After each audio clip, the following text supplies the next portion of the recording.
Hi, my name is Laura Zimmerman. I have a background in environmental conservation and biology, and I've been an educator for over 11 years. Today, I'm going to explain about the impact of the typical American diet on our environment, including its connection to climate change, and a look towards on how following a plant-based diet can really make a meaningful change. I'd like to start with the following quote. Really, this is the true idea of sustainability, living as if the future mattered. To take care of the land as if our lives, both material and spiritual, depended upon it. And this is from Braiding Sweetgrass. Unfortunately, as a larger society, we have not been living this way, leading to the climate impacts and climate change we're seeing today. So this diagram shows the natural greenhouse effect on the left, how it protects us, keeps us warm, and has allowed all the biodiversity here on Earth. Without this greenhouse effect, our planet would freeze. However, with the production of more greenhouse gases, we humans have changed that balance as we add more carbon into our atmosphere and more gases that hold on to heat. This is causing our global temperature to rise. Recent studies show that the livestock industry accounts for approximately 51% of emissions. This is a lot more than previously thought. Livestock has been documented in producing 68% of enterogenic nitrous oxide emissions. This gas remains up in the atmosphere for over 150 years and has almost 300 times a greater potential for global warming and breaking down the ozone layer than carbon dioxide.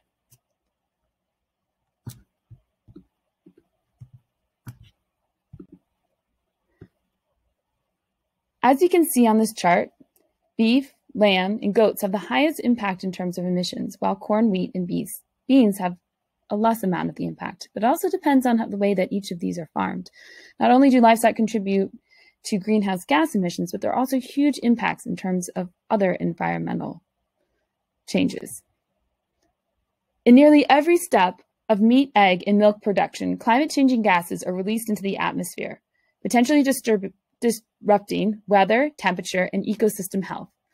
Real change requires immediate and long-term changes in current animal and agricultural practices and consumption patterns.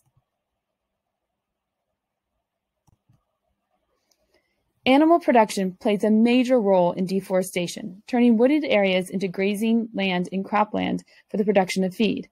This destruction comes at a cost beyond the loss of forests.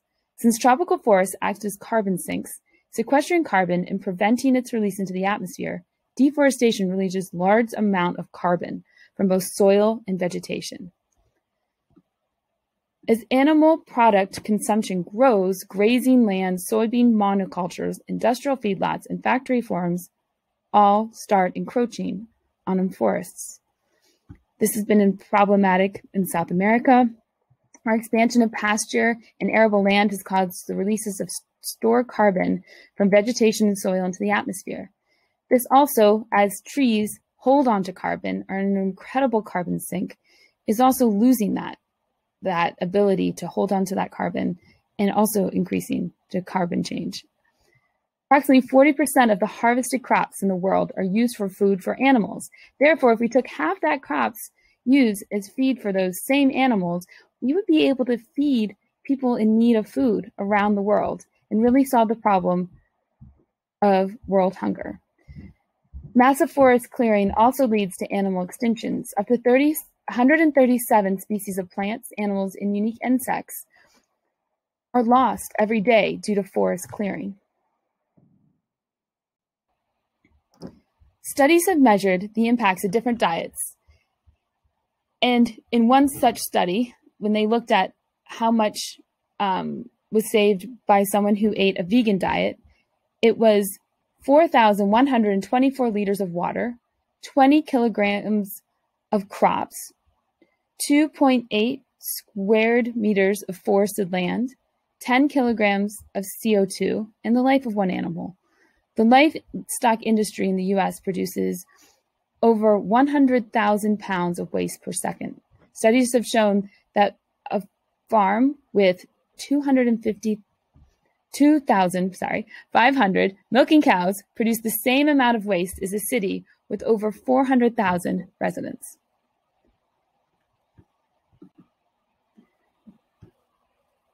Fertile soils teem with microorganisms, which directly contribute to the biological fertility of that soil and help with water retention and encourage biodiversity.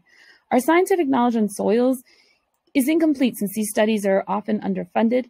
And in addition to the fertility that microorganisms play an essential role in nutrient cycles and fundamentally are important to the life on our planet, conventional agricultural practices have failed to promote healthy populations of these microorganisms. They limit production yields and actually threatening the sustainability and soil health. Typical monoculture cropping systems leave soil bare for much of the year. They also use synthetic fertilizer and plow fields regularly.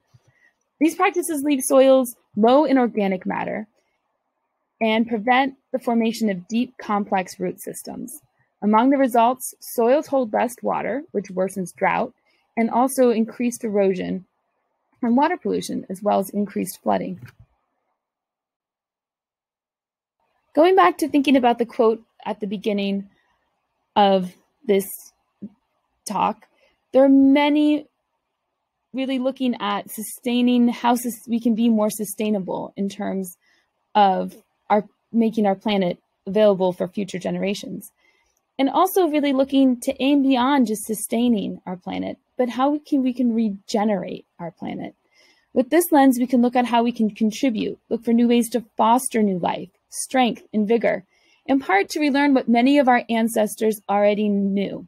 To quote Brian Dunbar, a researcher in this field, to live in productive partnership with Earth systems. Eating plant-based whole foods and growing our own food aid in this process.